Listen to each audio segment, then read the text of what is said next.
kita lanjutkan perbincangan dengan Pak Denny Jaya. Pak Denny tadi, Pak Denny yakin sekali bahwa Pak Jokowi akan menang, walaupun ada jika ya, dengan suara yang cukup signifikan ya. Tapi saya pernah wawancara Pak Sudirman Said. Pak Sudirman itu meragukan akurasi survei Pak Denny, karena dia membandingkan survei Pilgub Jawa Tengah. Itu bulan November Pak Denny lansir angka 10,6. Maret masih 10,6. Tapi hasilnya beliau dapat 40%. Ini penjelasannya gimana? Jadi jika kita ingin menilai karir dari Lionel Messi, jangan hanya melihat ketika dia tidak gol menendang penalti di satu peristiwa, lihat secara menyeluruh. Ya. Itulah Lionel Messi sebenarnya. Kalau LSI sudah bisa dilihat di semua jejak, semua rekor-rekor survei yang paling akurat, quick count paling akurat, paling cepat, itu rekor muri kita peroleh. Penghargaan dari dunia, Times Magazine, kita peroleh. Ya. Semua rekor-rekor penghargaan mengenai bagaimana survei ini bikin heboh di publikasi di media, headline berturut-turut 5-6 kali, kemudian juga gugatan kepada Mahkamah Konstitusi karena melindungi supaya quick count bisa disiarkan di langsung hari pencoblosan, datang ke LSI. Terlalu besar LSI ini, jika dia berketak-katik untuk data yang 1, 2, 3 kasus yang merusak semuanya. Jadi ketika orang sudah direputasi yang setinggi ini, dia nggak lagi mau bunuh diri dengan main-main yang kecil-kecil itu ya. Jadi kita, alhamdulillah mengerjakan apa yang kita anggap penting ya, dan penilaian kita pada rekornya. Tapi sekali lagi, jangan menilai Lionel Messi dari satu penalti yang gagal.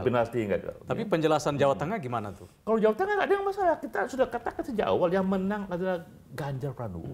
Bisa dilihat H-10 hari pun kita katakan Ganjar di ambang 2 periode. Itu benar. Tapi presentasinya kok bisa yang berubah? menjadi masalah persentase dari Sudirman itu menaik, tapi tidak merubah kemenangan. Dalam survei yang pertama-tama adalah prediksi menangnya itu betul apa salah? Itu dulu ya. Persentase berubah itu hampir pasti. Kenapa? Karena survei itu paling anyar hanya bisa dikerjakan hampir 14 hari. Kenapa? Karena lamanya survei itu 14 hari. Kalau kita bikin survei selesainya setelah pilkada selesai, nggak ada gunanya dia. Ya. Jadi dia harus selesai hampir 14 hari, berarti dikerjakannya pun juga sebelumnya selalu ada jarak ketika survei terakhir dikerjakan dan coblos langsung. Katakanlah jaraknya itu 14 hari. Setelah 14 hari itu segala hal mungkin terjadi. Ya. Satu dinamika yang, apalagi di era media sosial ini, media sosial itu berbunyi sampai hari terakhir. Ya. Jadi semua mungkin terjadi. Tapi sehebat-hebatnya perubahan Jawa Tengah, toh nggak berubah yang kita katakan. Ganjar Pranowo akan menang. Tetap menang juga ya? Nggak berubah juga kejadian di Jawa Barat. Tetap menang juga Ridwan Kamil. Bahkan nggak berubah juga di DKI. LSI sudah katakan yang menang Anies. Ya.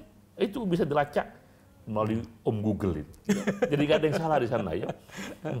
Jadi kan ada konotasi ini karena survei dibayar, jadi hasilnya untuk menyenangkan. Justru karena survei itu dibayar, dia harus profesional. Ya. Orang bayaran itu, orang yang bayar paling tinggi itu yang paling akurat. Kalau nggak lagi mau bayar dia.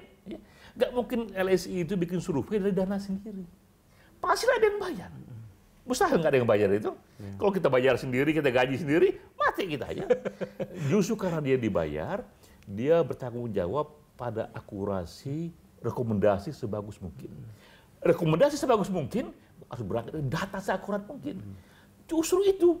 Justru karena dia begitu profesional, ya, begitu mahal, begitu profesional, dia harus beri rekomendasi yang bagus, dan itu artinya data yang akurat dulu. Mungkin perlu disampaikan ke publik semacam ada kode etik dari surveyor untuk tidak mengubah data lapangan atau mengkondisikan respondennya supaya melegitimasi hasilnya. Ya, itu menjadi pilihan masing-masing lembaga survei, sama seperti penyanyi. Kita nggak bisa meminta penyanyi suaranya harus bagus semua. Ya. Kalau penyanyi yang false, mau kita apa ya? Bahkan dokter pun, ada juga dokter-dokter yang tidak terlalu baik ya. Tapi kita sebagai lembaga survei yang sudah paling tua di sini, sejak pertama kali pemilu langsung saya sudah berdiri di sana. Ya. Itu pastilah dia menjaga reputasi, apalagi penghargaan kita sudah internasional. Nggak ada satupun lembaga survei di sini penghargaan internasionalnya seperti LSI, dari Times Magazine, dari Gallup-Poll, ya. Dari Muri, apalagi kalau Muri lebih nasional lah kita anggap dia. Pak Denny, sekarang saya lihat kalau jumpa pers LSI Denny Jaya jarang tampil nih. lebih banyak Pak Sopa ya.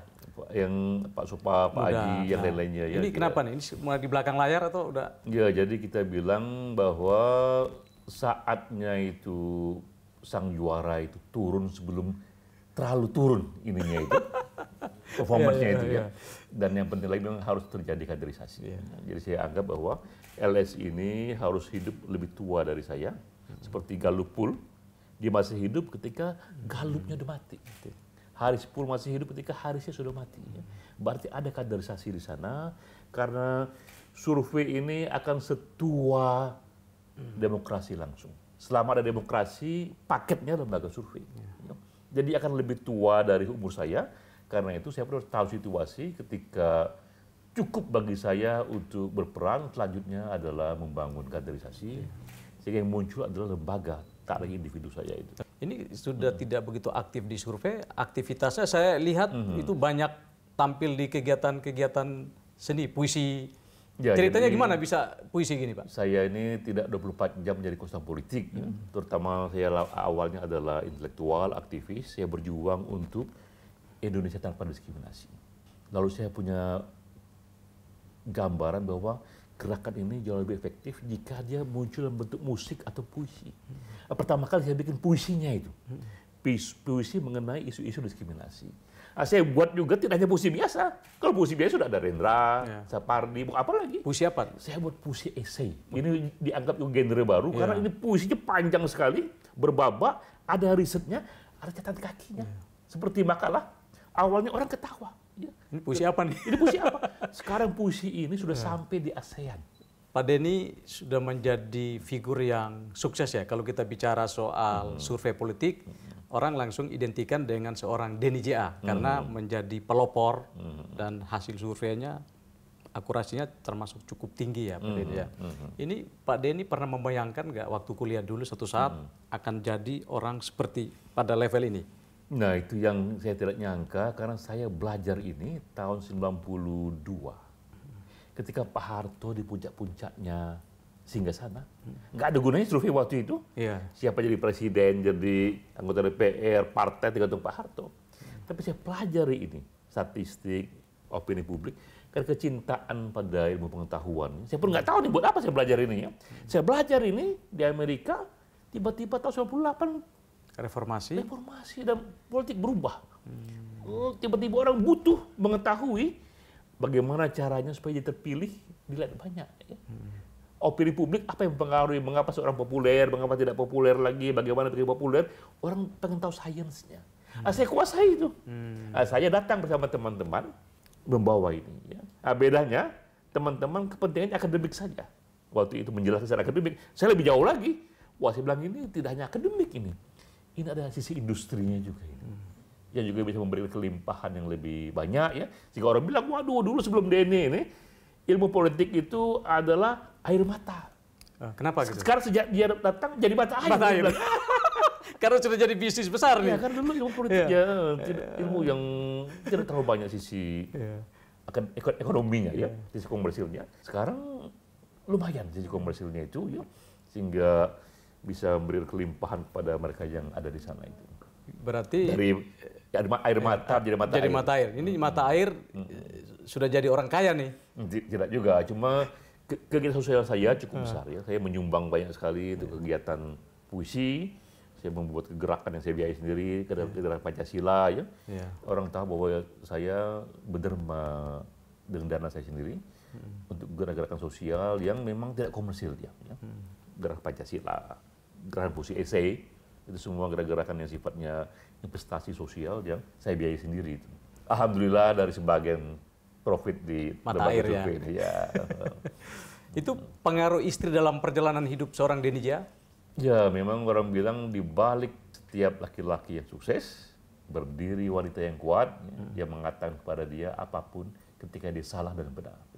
Jadi memang kita lihat keluarga, sahabat, lingkungan ini memberikan kita satu suasana yang baik ya. Kita tahu juga bahwa ke teman-teman saya katakan bahwa ini kita harta kita yang paling besar itu adalah hubungan pribadi kita kepada orang dekat. Itu yang memberi kita kekuatan, kebahagiaan itu. Mereka berbahagia itu seringkali mereka lebih ketika dia berprestasi itu. Ya. Pak Denny, terima kasih atas kesempatannya. Ya, Sukses, Pak sama-sama. Denny, ya. Sama-sama. Pemirsa, demikian spesial interview. Sampai jumpa.